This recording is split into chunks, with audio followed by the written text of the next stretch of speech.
Hello and welcome to the Brick by Brick Real Estate Show. I'm your host, D. Mayo, and continuation of my last podcast to you. We're going to talk about a few more subjects. So the question is, Are you ready?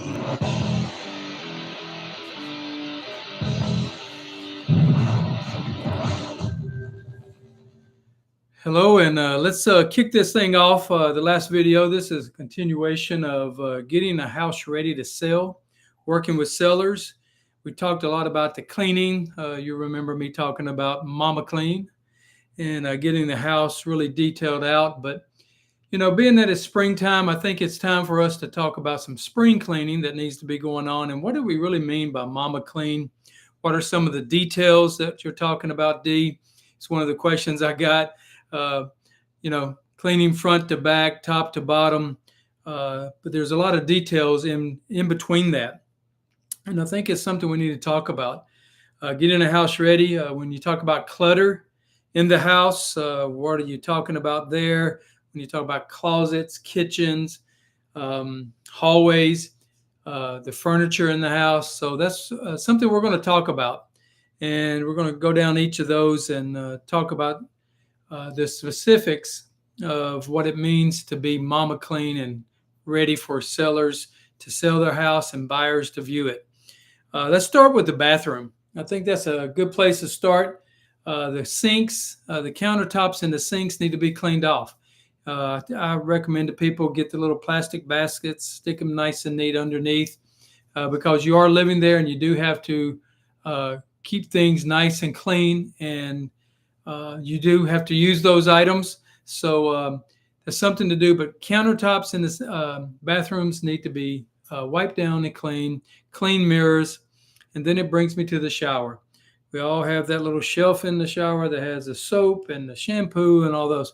Those need to be put in plastic bins as well. Used when you use them in the morning, take them out, put them underneath the cabinets. Closets in our bedrooms. People want to look for storage space. Not only closets in our bedrooms, but the closets we have throughout the house, the coat closets, the storage closets. The number one thing to do there is to clean the floors out. Have it where they can see the carpet on the floors. If you have shelving in your closets, you want that to be nice and neat. And a lot of people say, well, D, what are we supposed to do with all this? I recommend that you do a little spring cleaning and stuff you haven't worn in a while. Maybe it's time for a donation. Great time to rack up some points there and donate to a local church or a local place that takes donations of clothing to help people out. But also you can start moving boxes. You're getting ready to move anyway, so go ahead and purchase some boxes, box some things up that you're not going to use for a while, and get that into the garage nice and neat. People don't mind boxes in garages, but they do mind boxes in closets. You want to open up your closet to show a lot of storage space, the flooring, the shelving in your closets. And then that brings me to the kitchens. The kitchens in a house, people don't really go through your cabinets as much, and I shouldn't say that because we know people have open cabinets and looked in them to see how organized people are.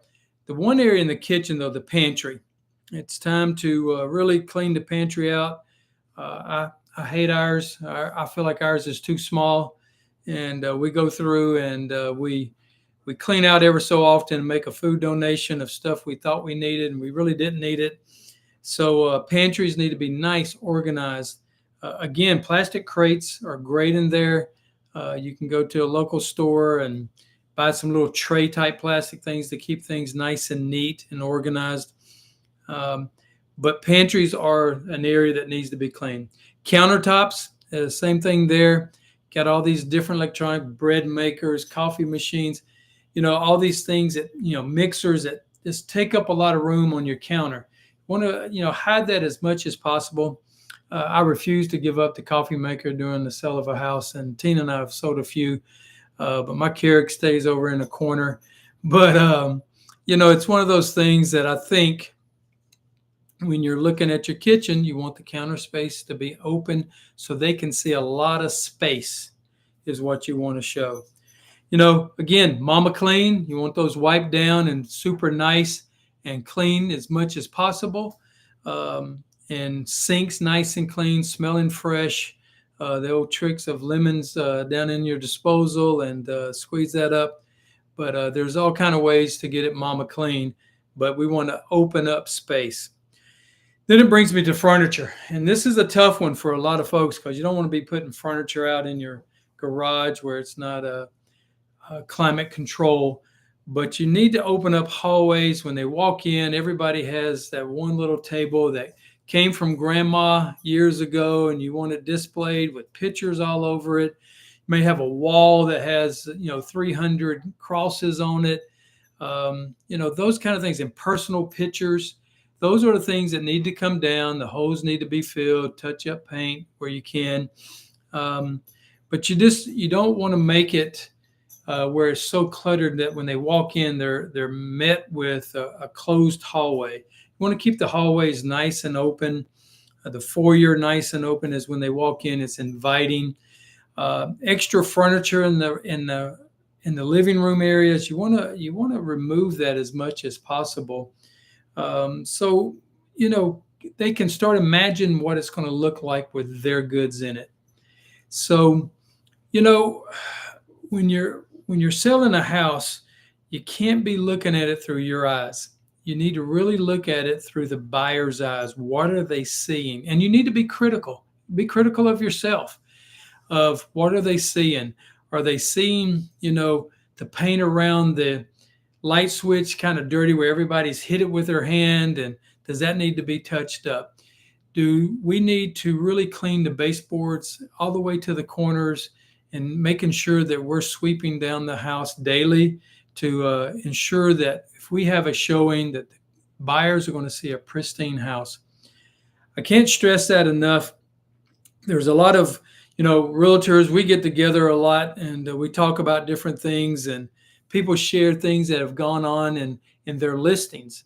And one of the things that we continue to get back with feedback is the cleanliness of the house.